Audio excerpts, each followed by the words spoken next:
C'est à bâbord qu'on gueule, c'est à bâbord qu'on gueule le plus fort. Allez, j'entends rien là. Bon, vous m'avez bien compris, hein.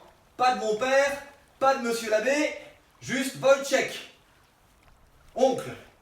Comme ça, les communistes ne sauront pas que je suis prêtre et qu'on est en balade.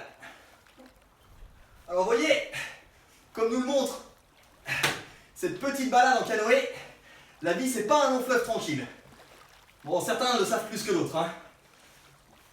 Mais il faut savoir pagayer, être parfois à contre-courant. Il y a des obstacles, il y a des chutes d'eau. C'est ce qui fait la saveur de cette vie. C'est ce qui fait aussi que, en s'exerçant, on devient meilleur devant l'obstacle.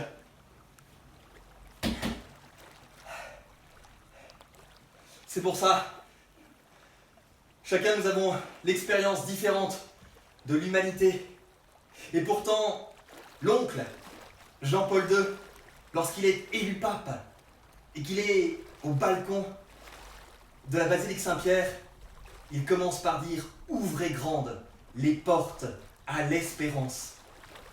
Oui, enfin, il n'a pas exactement dit ça. De un, c'était pas au balcon de Saint-Pierre, mais lors de sa messe d'intronisation dans l'homélie. Et de deux, il n'a pas dit ouvrez grand les portes à l'espérance. Il a dit ouvrez grand les portes au Christ. Enfin, admettons que le sens soit assez proche. C'est-à-dire, ne vois pas seulement le verre à moitié vide, vois aussi le verre à moitié plein. Allez, tiens. Ah non! Oh, Père Romain! Putain, on y reprendra à parler du verre à moitié plein. Bon, enfin, vois-le quand même à moitié plein, le verre. Bon, tu vois, dans nos histoires personnelles, il y a souvent des gens qui nous ont déçus. Nos amis eux, des professeurs, des parents, des familiers, peu importe. Mais cette déception, elle nous blesse profondément. À tort ou à raison, mais elle nous blesse et elle finit par nous faire douter.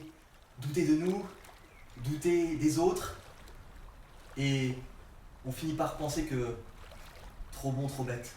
Il faut être méfiant pour réussir sa vie.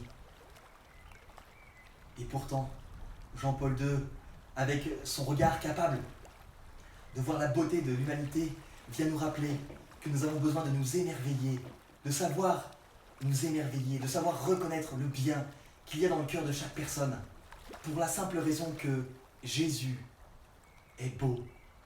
Jésus nous a montré par lui-même que l'homme est capable d'aimer immensément, qu'il est capable de donner toute sa vie, qu'il est capable de venir au secours de ceux qui sont pauvres, de ceux qui souffrent, qu'il est capable de pardonner. Oui, l'homme est grand, l'homme est beau, et pour cela il a besoin d'y croire. Et pour y croire, il a besoin de reconnaître celui qui a fait l'homme beau et grand, c'est-à-dire Dieu, et celui qui relève à chaque fois chacun d'entre nous quand nous tombons, c'est-à-dire Jésus. Alors, quelle que soit ton expérience, des personnes qui t'ont blessé, reprends la route. Reprends la route et réjouis-toi. Réjouis-toi du bien que tu vois faire par d'autres. Sache le reconnaître. Sache reconnaître la beauté de ces personnes. Et puis, apprends à reconnaître aussi le bien que toi tu fais. Apprends à reconnaître la beauté qu'il y a en toi. Ne te contente pas de te regarder dans la glace et de voir ce qui ne va pas. Si tes cheveux sont pas beaux comme il faudrait, si tu as le nez tordu, si tu as les dents qui sont pas alignées, on s'en fout. C'est pas ça l'essentiel. L'essentiel, c'est la beauté de ton cœur. Et avec la beauté de ton cœur, tu peux ravir n'importe quel autre cœur. Alors, comme chaque semaine, imprime l'image de Jean-Paul II, mais là à côté de celle de Carlo Acutis et de Chiara Luce. Et puis, confie-lui tes relations.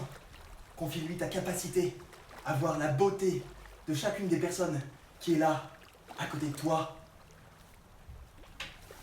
Et bonne route! À la prochaine! Allez, on continue là! C'est à bâbord!